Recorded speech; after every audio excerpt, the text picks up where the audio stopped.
I've watched a bit of First Dates, actually. I quite like that show. Lovely to speak to you over Zoom, Henry, about Enola Holmes. There's a scene in the movie where Enola says to go undercover, you have to go as something unexpected. And I wondered, is there anything about you that is unexpected that when people find out, they're really surprised? Oh, that's a good question. And I think that's entirely relative, really. I think, it depends on what people think of me. Like, what do you think of me? I imagine that you're very disciplined and always healthy eating. You'd be surprised to learn that I'm not always very disciplined and I don't always eat healthily. In my free time, I'm the guy who, when I order like Chinese takeaway, they say, and for how many people is this? 6? And I say, no, just 1. It's okay. And I will eat that throughout the day and then maybe order a pizza or a curry later as well. And that's from the night before where I drank nothing but pints and Jack Daniels. So yeah, I definitely go free when I go free. I am really shocked about that. Is Chinese your go-to takeaway then? Nope, there is no go-to takeaway. They all count. I'm presently on the way to collect my brothers, Mycroft and Sherlock. Yes, Sherlock Holmes, the famous detective, my genius brother. He will have all the answers. Enola. And I spoke to Sam Claflin yesterday, who said that when you, Millie Bobby Brown and him were in the makeup chair, Millie would always be trying to convince you to watch Love Island. And I wondered whether you were persuaded at all to give it a go. No.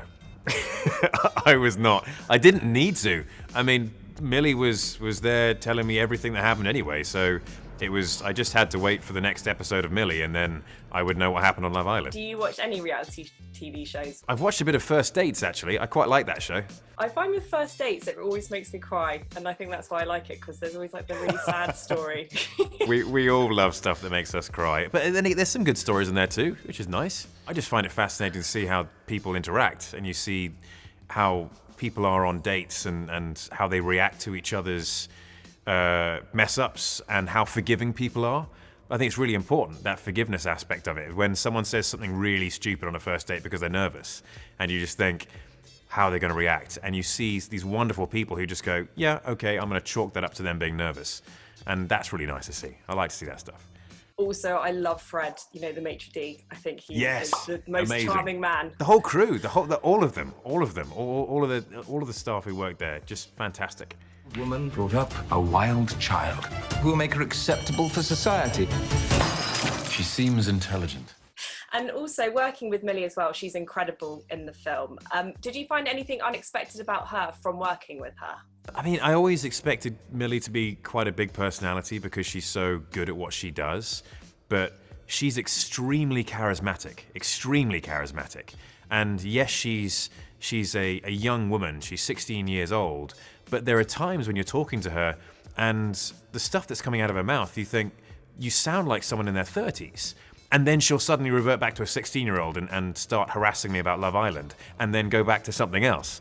And it's remarkable to watch and see, and she's an absolute powerhouse, and she's going to have a massive impact on this industry.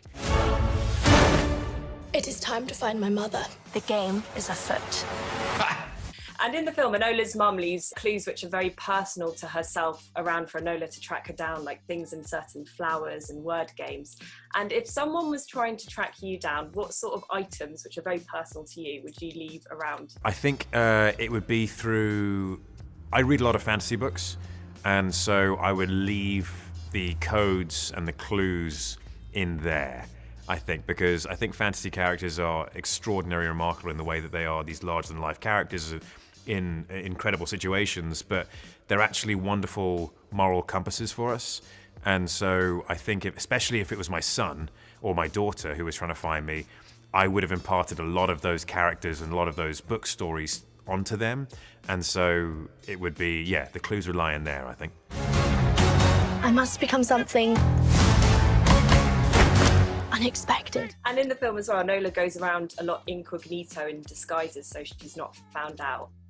Have you ever been recognised and mistaken to be someone else? Sometimes, actually it hasn't really happened in a while, but a lot of people hand me this. There's one particular photo of Matt Bomer, which people want me to keep on signing, And I think it's him lying in the water, and he's half submerged. He's lying on his side, and people keep on handing that to me. I'm like, I would love to sign this for you, but that's not me. And I'll sign it because anyway. But just so you know, that's Matt. There is some facial structure similarities for sure. Perhaps she wants to change the world. Perhaps it's a world that needs changing. And I think the modern day detective work is sort of tracking people down online, social media stalking and finding stuff out about people. Do you ever have a bit of a social media stalk? Are you good at finding out stuff about people online? Wow, you just reeled your cards there. Okay. Have. Yeah. So who are you stalking? That's what I want to know. I think there is something to social media stalking, but it's really simple, really basic. You can tell a lot about someone via their page. If their page is mostly photos of themselves, and that's really it. It's like, this is me in Hawaii, and you can see about that much of Hawaii on the side of their face. Then you're going, okay, well that's revealing about what you find important on your social media. But on the reverse is, if their account is private, then that's a really good sign in my eyes. It's always a good sign. I'm coming to find you, Mother. And my last question is, everyone is so excited for Enola Holmes to come out on Netflix. My boss's 9-year-old daughter is, my 27-year-old sister is. Another thing everyone's so excited to come out on Netflix is The Witcher 2, and I know you've gone back to filming. How does it feel to be back? It's great. It's great. Really enjoying it. It's telling fantasy stories is the thing I love to do. And I'm the crazy law loyalist who's all about the details and probably frustrating the bejesus out of everyone by saying, yeah, but what about this? And what about this bit? And but he can do this. And everyone's going, hey, just do the thing. Henry, just do the thing. And I'm like, okay, fine, I'll do the thing. But you do realize he can do this. And I enjoy that aspect of the storytelling. I enjoy getting into it. I enjoy being that person who's always about the details. And it's good to be working, you know? A lot of us don't have that luxury. A lot of us don't have that option. It is different. We're all wearing face masks, so it's very difficult to identify who people are on set, first of all. And I'm happy to be out. I'm happy to be working, and happy to be storytelling.